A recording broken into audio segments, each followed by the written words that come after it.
Beye Gabé, bienvenue dans notre capsule Bien-être et méditation dédiée à la relaxation et à l'harmonie du corps et de l'esprit.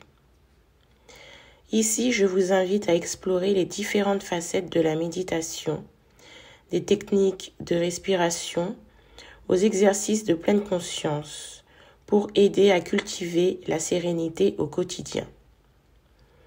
Que vous soyez à la recherche de moments de relaxation, de méditation guidée ou simplement d'une pause bien méritée, vous êtes au bon endroit. Donc n'hésitez pas à vous abonner et à activer la cloche des notifications. Aujourd'hui, je vous propose une méditation guidée de pleine conscience pour gérer vos pensées négatives avec le docteur Christophe André. Donc, asseyez-vous ou allongez-vous confortablement. Fermez les yeux si vous le souhaitez et laissez-vous guider vers un état de calme intérieur. Je vous souhaite une excellente méditation.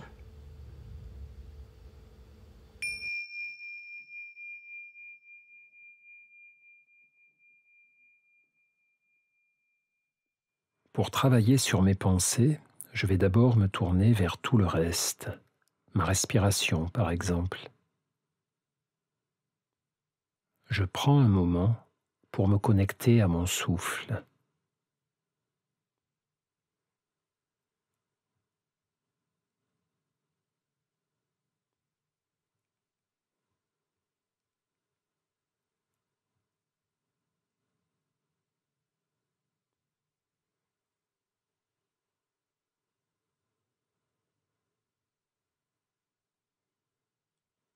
Puis, du mieux que je peux, je prends aussi conscience de l'ensemble de mon corps, tel qu'il est, ici et maintenant.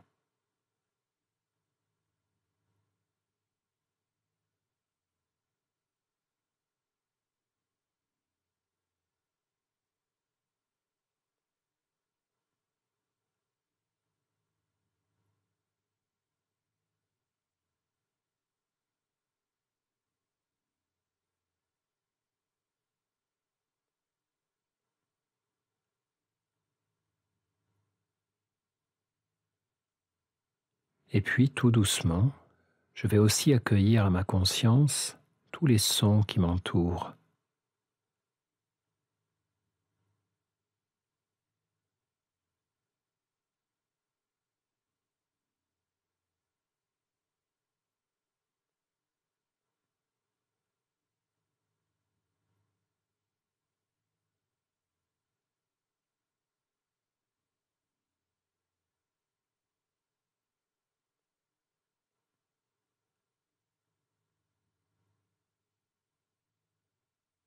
Je laisse mon corps respirer, ressentir, écouter, encore et encore.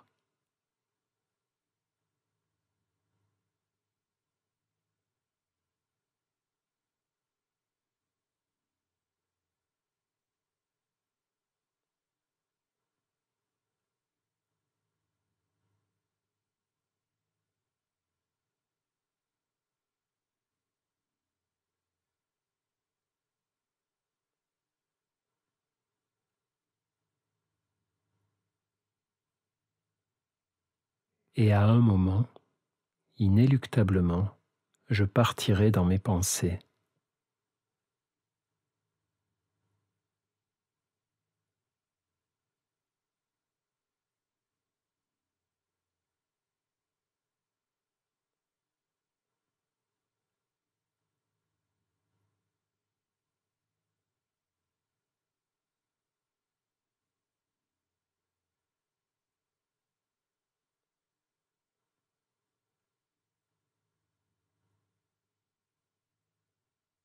Le vagabondage de la pensée est normal. Il n'est pas un signe d'échec de ma méditation. Il n'est pas un événement indésirable qu'il faudrait peu à peu supprimer.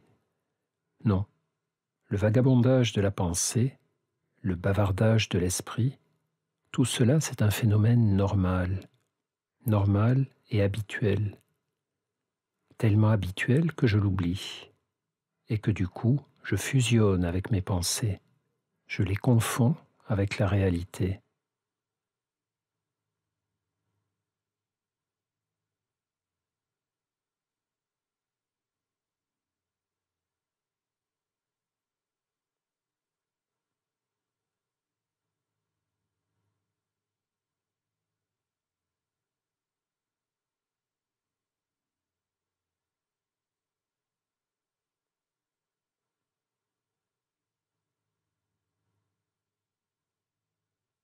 La pleine conscience me permet d'observer clairement ce phénomène et de m'entraîner tranquillement à davantage de recul envers le bavardage de mon esprit.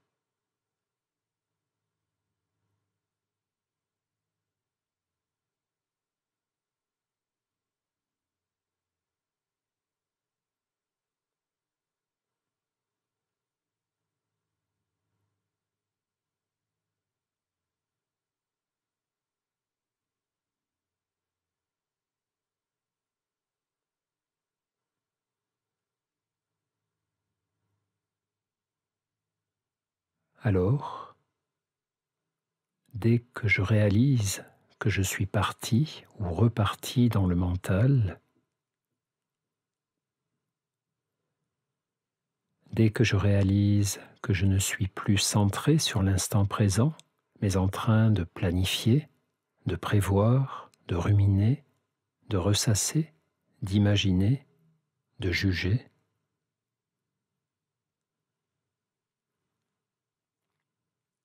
dès que je réalise que je suis sorti de la pleine conscience et de l'exercice, dès que je prends conscience de tout cela, alors je m'arrête et je reviens à moi.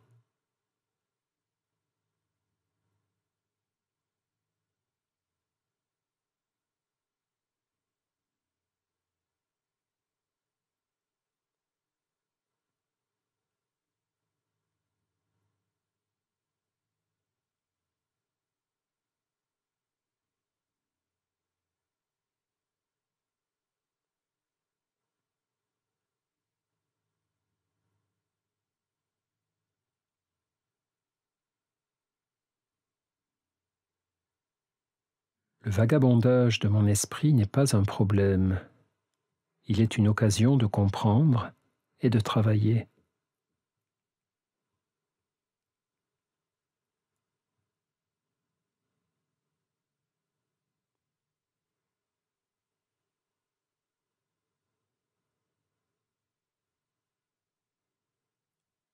Quand je vois que j'ai quitté l'exercice pour suivre une pensée, je suis déjà revenu dans l'exercice.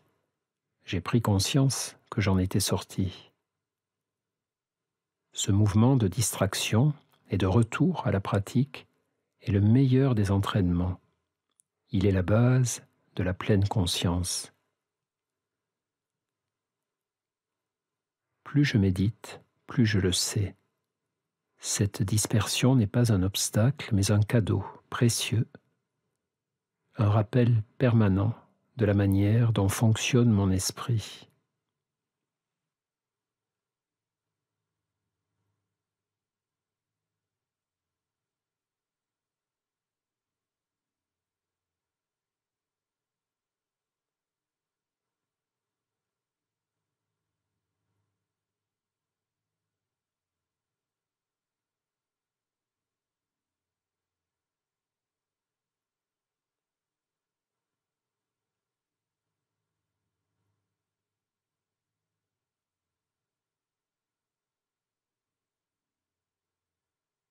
Certaines de mes pensées et de mes émotions sont si convaincantes et si puissantes qu'elles se présentent comme la réalité elle-même.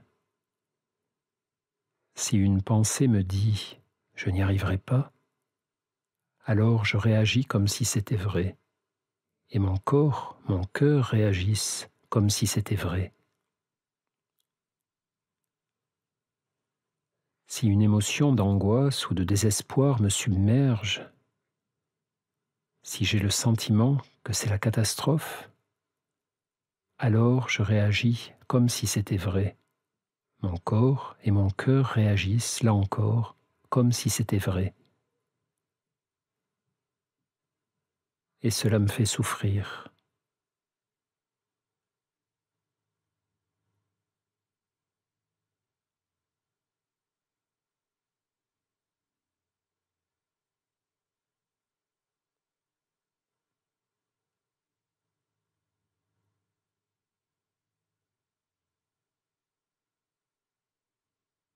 Mais souvent, mes pensées et mes émotions se trompent et me trompent, très souvent. La pratique de la pleine conscience m'aide à considérer mes pensées comme j'ai considéré mon souffle, les sensations de mon corps, ma réaction au son. Beaucoup de mes pensées sont des phénomènes qui vont et viennent, apparaissent et disparaissent, si je me contente de les observer. Tout comme j'observe des nuages qui passent dans le ciel, des feuilles qui courent sous le vent, je peux observer mes pensées.